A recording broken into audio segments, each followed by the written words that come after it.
Hi friends, అందరికీ ఎలా ఉన్నారు? బాగున్నారా? నేనైతే బాగున్నాను. మీరు కూడా బాగుండాలని మనస్ఫూర్తిగా కోరుకుంటున్నాను. ఈ వీడియో వచ్చేసి ఫస్ట్ మా ఇంటి దగ్గర, అంటే మేమున్న రూమ్ దగ్గర అసలు ఇంకా ఫుల్ పని ఉన్నది. ఇంకా అంతకంటే ముందే మా అత్తమ్మోళ్ళు కూడా ఇంటికైతే రమ్మన్నారు. ఇంకా నాకెందుకో ఫుల్ బట్టలు ఉన్నాయి. అసలు 2 బకెట్లు 3 బకెట్ల బట్టలు ఉన్నాయి. ఇంకా ఇంట్లో బోళ్ళు కూడా అట్లనే ఉన్నాయి. అంత పని వదిలిపెట్టి ఎట్లా పోవాలనిపిస్తుంది ఒక దిక్కు. మళ్ళీ కాకపోతే పిలిచినప్పుడు పోవాలి కదా. ఇంకా అత్తమ్మ వాళ్ళు అక్కడ ఊర్లో ఉంటారు, మేమైతే ఇక్కడ సిటీలోనే ఉంటాం. ఇంకా రమ్మన్నారు మామయ్య వాళ్ళు, అత్తమ్మ వాళ్ళు రమ్మన్నారు. ఎట్లా అనేసి అసలు ఈ బోల్ అయితే ఫస్ట్ అయితే తోముకున్నాను. తోముకున్న తర్వాత అంటే ఫస్ట్ అయితే చపాతీ చేసిన, అంటే పొద్దున్నే చపాతీ తినేసి వెళ్దాం అనేసి చపాతీ అయితే చేసిన. ఇక బట్టలు అయితే ఏం ఉతకలేదు, ఎందుకంటే అప్పటికే టైము 10:30 అట్లా అవుతుంది.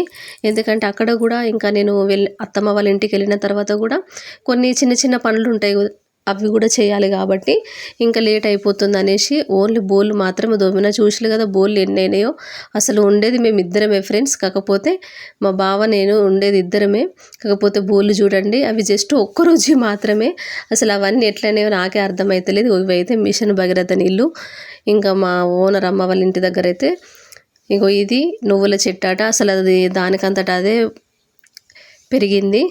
ఇంకా నిమ్మకాయలు కూడా ఇప్పుడే కాస్తున్నాయి. ఇంకా ఆ మిషన్ భగీరథ నీళ్ళు అయితే చాలా డ్రాప్ చిన్నగా పడుతుంది. ఇంకా అది నిండే వరకు అయితే ఇంకా చాలాసేపు పట్టింది. ఇంకా మేము స్నానం చేసి కొంచెం చిన్న పనులు చేసే లోపు అయితే క్యాన్ అయితే నిండిపోయింది. మొత్తానికైతే నేను మా అత్తమ్మ వాళ్ళ ఇంటికి వచ్చిన. రాగానే ఫస్ట్ మా అత్తమ్మ అయితే బట్టలు వాష్ చేసింది, తర్వాత స్నానం చేసింది. స్నానం చేసిన తర్వాత పోయినప్పుడైనా ఒక చీర పని చేయాలి కదా పాపం. ఇంకా వెళ్ళిన తర్వాత ఇంకా ఫస్ట్ బగారా రైస్ చికెన్ అయితే వండారు.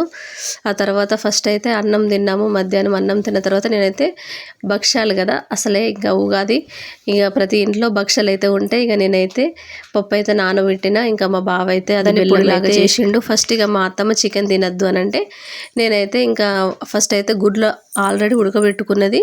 ఇక నేనైతే టమాటా కర్రీ చేస్తున్నా తన మందం. ఏ కర్రీ అయిపోయిన తర్వాత భక్ష్యాలు అయితే రెడీ చేసినాం. చూడండి రోకులు బండ పట్టుకొని ఎట్లా ఇక చేస్తున్నామో. ఇక నా వల్ల అయితే లేదనేసి మా అత్తమ్మ నేను అంటుంటే ఇక మా బావ అయితే ఇక పట్టుకొని ఎట్లా రుబ్బుతున్నాడో. ఫైనల్గా ఇట్లా అయిపోయింది. ఆ తర్వాత ఇంకా చిన్నగా ముద్దలు చేసుకుంటూ ఒక దాని మీద ఒకటి అలా పెట్టి చేశాను. మొత్తానికైతే మన ఉగాదికి భక్ష్యాలు రెడీ అయిపోయినాయి. నా వీడియో కనుక నచ్చినట్లయితే చిన్న లైక్ చేయండి, సబ్స్క్రైబ్ చేసుకోండి, మర్చిపోవద్దు మరి.